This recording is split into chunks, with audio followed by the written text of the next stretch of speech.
एक शांत जंगल के हृदय में हाथी चाचा एक बड़े छायादार पेड़ के नीचे शांति से आराम करते हैं। घने चंदवा के ऊपर से सूरज की रोशनी छनकर आती है, जिससे हाथी चाचा के चारों ओर प्रकाश और छाया का एक मोज़ेक बनता है। आओ बच्चों, आज मैं तुम्हें एक मीठा सबक सिखाऊंगा। हाथी चाचा एक गर्मजोशी भरी मुस्कान के साथ घोषणा करते हैं। जंगल के बच्चे कहानियों और कैंडी के वादे से आकर्षित होकर जमा होते हैं। हवा प्रत्याशा से भरी हुई है। बबलू नाम का बंदर जंगल की छांव से एक शाखा से दूसरी शाखा तक उड़ता है। अपने दोस्त को देखकर बबलू चिल्लाता है, हाथी अंकल, मेरे लिए 2 टॉफी और एक मजेदार कहानी भी। हाथी चाचा की गहरी आवाज जंगल में गूंजती है, तुम्हें टॉफी मिलेगी, लेकिन पहले तुम्हें सच्चाई की परीक्षा पास करनी होगी। बबलू रुकता है, चुनौती पर विचार करता है।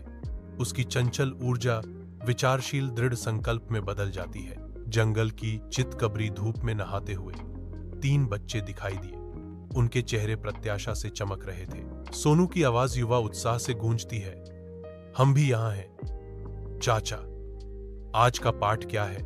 हाथी चाचा की कोमल आवाज जंगल में गूंजती है, ज्ञान देते हुए, आज का सबक है, ईमानदारी सबसे बड़ा धन है। सोनू ध्यान से सुनता है, उत्सुकता से भरी आंखों से, जैसे हाथी चाचा अपनी मूल्यवान सीख साझा करते हैं। अन्य 2 बच्चे सहमति में सिर हिलाते हैं, ईमानदारी और सत्यनिष्ठा के गहन संदेश को आत्मसात करते हुए।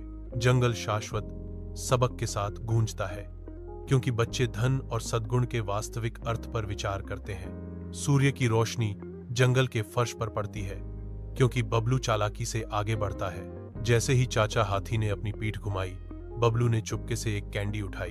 बबलू की आंखें शरारत से चमकती हैं, क्योंकि वह फुसफुसाता है, कौन थोड़ी सी कैंडी पर ध्यान देगा। तेजी से आगे बढ़ते हुए बबलू कैंडी को पकड़ता है। उसका भाव जीत का है। बबलू चारों ओर देखता है। उसकी आंखों में शरारत भरी चमक है, क्योंकि वह अपनी छोटी सी जीत का आनंद लेता है। घने जंगल में बबलू के कार्य बच्चों की पैनी निगाहें खींचते हैं। राधा की आवाज नम हवा में गूंजती है, बबलू, यह गलत है, तुम्हें माफी मांगनी चाहिए।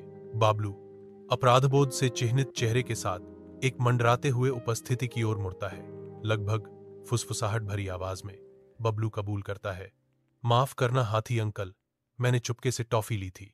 बच्चे देखते हैं, उनके भाव नरम पड़ जाते हैं, क्योंकि बबलू जंगल के दिल में सुधार करता है। जंगल सांस रोककर हाथी की प्रतिक्रिया का इंतजार कर रहा है, जो बबलू की हार्दिक माफी पर है। हरे भरे जंगल के बीच हाथी चाचा मुस्कुराते हैं। उनकी आंखों में गर्मी और स्नेह झलकता है। वह सोनू, मोनू, राधा और बबलू को कोमल आलिंगन में लपेटता है। उसका विशाल सूंड उसके असीम स्नेह का प्रतीक है। दिल खोलकर हंसते हुए चाचा हाथी घोषणा करते हैं, अपनी गलती स्वीकार करना सबसे बड़ा गुण है बबलू।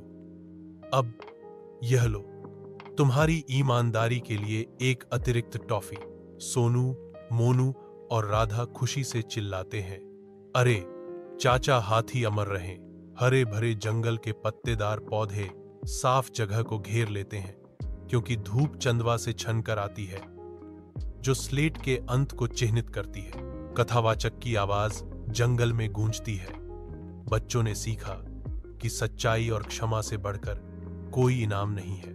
जंगल की गहराई से एक गहरा सबक उभरता है, सत्य से जीना सीखो, यही जंगल का रास्ता है। जैसे ही स्क्रीन जंगल के ज्ञान से जगमगाती है, बैकग्राउंड संगीत बढ़ता है, जो दृश्य की भावनात्मक गहराई को बढ़ाता है।